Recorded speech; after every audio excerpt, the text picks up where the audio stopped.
Bueno, momento de hablar, te lo habíamos contado al principio del programa, que íbamos a estar hablando de la vida de Laura, la hija de Estela de Carlotto, el libro de María Eugenia Ludueña. Gracias por haber venido, María Eugenia, ¿cómo estás? ¿Qué tal? Buen Gracias día. a ustedes por este espacio para hablar de Laura. ¿Cuáles son las primeras repercusiones que tenés de este libro? La verdad es que yo miraba fotos, ¿a dónde te muestro, Juana? ¿A vos? Mira, fotos que son muy conocidas, como estas, la de acá, que es la que la familia de Laura utilizó en realidad cuando comenzó su búsqueda, ¿no? Que Sí, es una foto muy, claro. muy Es reconocida. la más conocida de ella. Y fotos en las que se la ve de chica, De bebé. con Estela y demás. Bebé preciosa. Bueno, acá muy jovencita, ¿no? En el año 71, bueno, poco antes de desaparecer, y fotos en las que se la ve con su familia en la playa, y a una Estela de Carlotto que yo no recuerdo haberla visto en fotos tan joven, en imagen tan joven, allí en la tapa. ¿Cuáles son las primeras repercusiones que tenés de tu libro? Y las primeras repercusiones en verdad son de la familia. ¿Qué te dijo Estela? Estela dice que es un libro que a ella le duele mucho. De hecho, en las charlas que teníamos, a veces Estela me decía, bueno, hoy hablemos como de las fotos o como encarar otra parte del trabajo periodístico, que no era estrictamente hablar de las memorias de la infancia de Laura. Todo eso era muy doloroso. Entonces también, encima de todo lo que hablamos y de todo lo que trabajamos juntas sobre Laura, después leer el libro también le resultaba bastante duro, ¿no?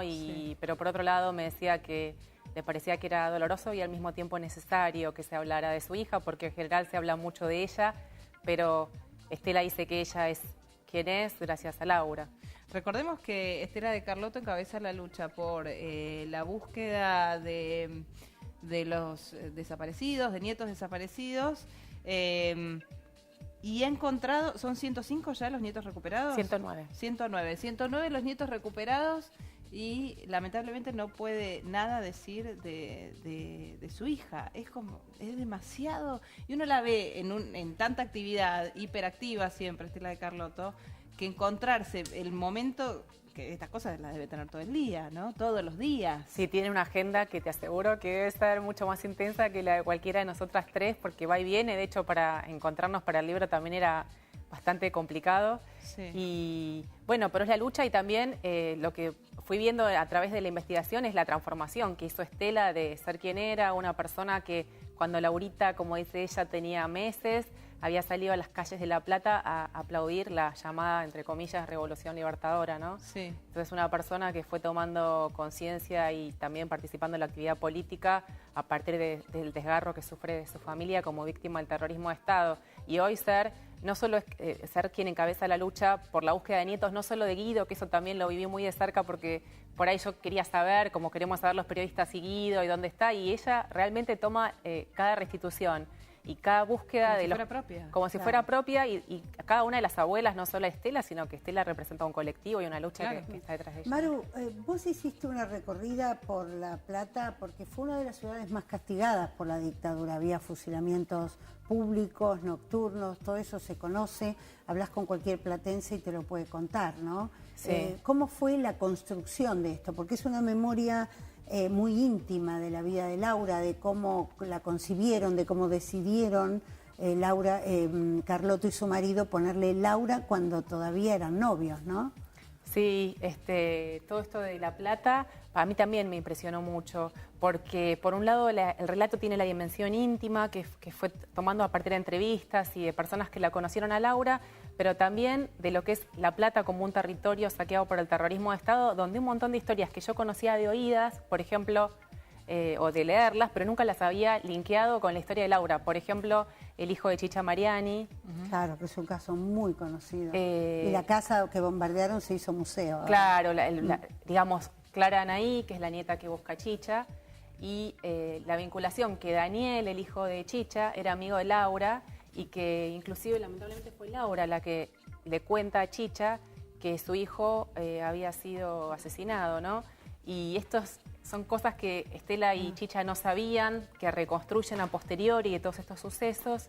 Y también otro hecho, por ejemplo, bueno, esto de la Casa de los Conejos, como se le llama esa casa de la calle 30 a partir del relato de Laura Alcoba, ¿no? Así es. O con La Noche de los Lápices, porque Claro. La hermana de Laura, Claudia, estaba casada en ese momento con Jorge Falcone, hermano de María Claudia Falcone, una de las chicas desaparecidas. Sí. Entonces, esta dimensión que yo iba indagando de lo íntimo salta y se linkea con la dimensión política y territorial de La Plata, ¿no?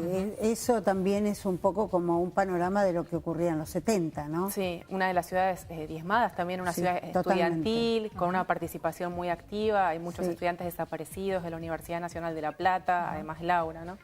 ¿Cómo era la vida de Estela en ese momento en el que seguramente habrá tenido, como cualquier madre, con su hija joven, viéndola tal vez en situaciones, Laura luchaba por sus ideales, pero tal vez la madre no dejaba de preocuparse por eso? Digo, ¿en eso también se adentran en el libro, en sus charlas? Sí, justamente Estela mira, y uno la mira a Estela y le cuesta creer, pero bueno, el libro asiste a esa transformación también. Estela le decía que no, que dejara de militar, que si quería ayudar a los pobres, que era lo que entendía Estela en ese momento que Laura quería hacer, que fuera a doblar sabanitas a la casa cuna o a jugar con los chicos, pero... Y Laura y Claudia, su hermana, también le decían, no, nosotros no queremos paliativos, nosotros queremos que las cosas cambien. Ellas querían como una transformación mucho más radical que Estela en ese momento no podía ni entender. Y también lo vi a lo largo del libro con otras decisiones de Laura, cómo Estela pasa de esto de decirle, no, no me gusta que hagas esto, pero a la vez tampoco la censuraba y después, digamos, que se le pasaba como, digamos, esa oposición sobre lo que quería hacer su hija, también era capaz de acompañarla. Por ejemplo, también cuando Laura le dijo que se casaba con alguien que había conocido hacía muy poquito. Y claro, que, se casó muy joven. Claro, y ella tenía 18 años. Y bueno, y a la familia Estela le dice, ay, pero Laurita, sos joven, lo conoces hace meses. Y bueno, yo voy a hacer esto, porque era muy testaruda, por lo que me cuentan todos, y muy persistente.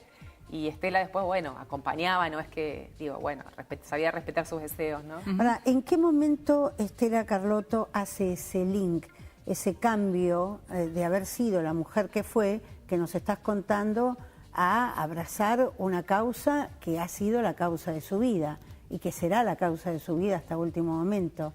Mira, el libro yo un poco lo empecé también tomando en cuenta ese concepto, ¿no? De cuando Estela hace como hay algo que no tiene vuelta atrás y creo que es el momento que le entregan el cuerpo de su hija muerta. A Estela la llaman en agosto de una comisaría de Isidro Casanova y le dicen que se presente. Y ella va y no sabe, porque la hija estaba desaparecida hacía 9 meses, si le iban a entregar a Laura viva, si le iban a entregar un nieto del que había escuchado muy por oídas y muy por encima. O sea, va con mucha incertidumbre y les recibe un subcomisario que le dice, ustedes que son de Laura, les muestra el documento y le dicen, somos los padres, lamento informarles que está fallecida. Y ahí Estela dice que se enojó como no se enojó nunca en toda su vida.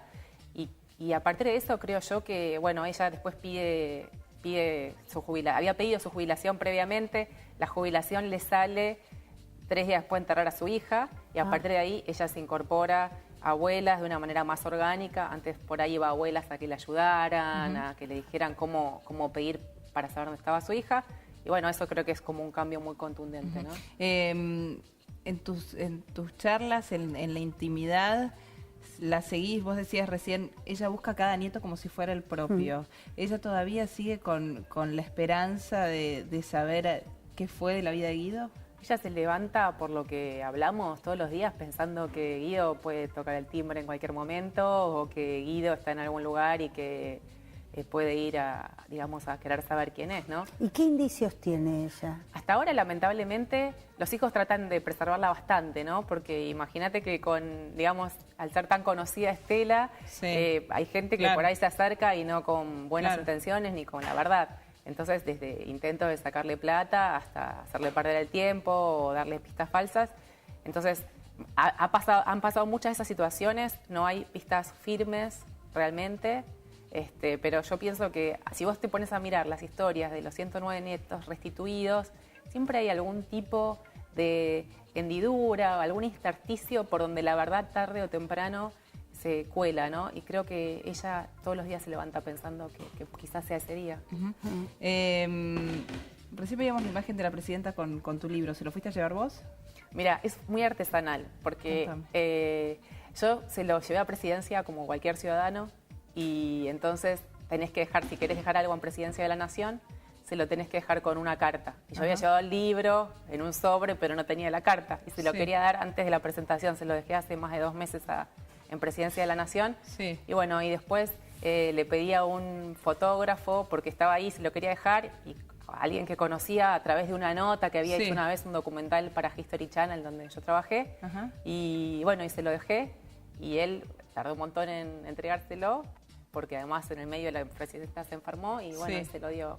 Y se lo pudo dar. Te preguntaba esto porque, digo, sobre el final, para cerrar, ¿hablaron de política también con Estela o se centraron solamente en la vida de Laura?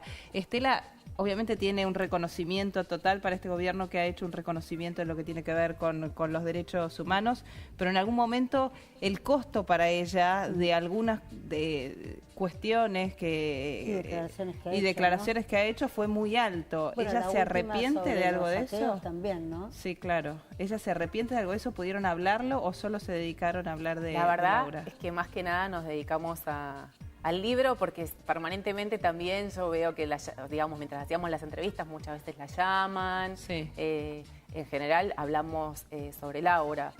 Digamos, me cuesta como opinar sobre Estela desde ese lugar, porque de lo que hablé con ella fue del libro. Su hija. Sí, perfectamente, digamos, y la política muchas veces se colaba en nuestras charlas. De hecho, yo cuento en el libro que, bueno, uno de los momentos más álgidos que fue con el tema de los nobles, yo estaba en plena producción y a veces me preguntaba, bueno, si era un buen día para estar hablando con la madre de Laura, ¿no? Bien. Gracias por haber venido, María Eugenia. Vamos a volver a mostrar el libro, La vida de Laura, la hija de Estela de Carlotto, Vida y militancia de Laura Carlotto. Allí la vemos en esta foto que decíamos es la más conocida, de la hija de Estela y su mamá muy joven. Gracias por haber venido. No, gracias a ustedes. Gracias, Susana.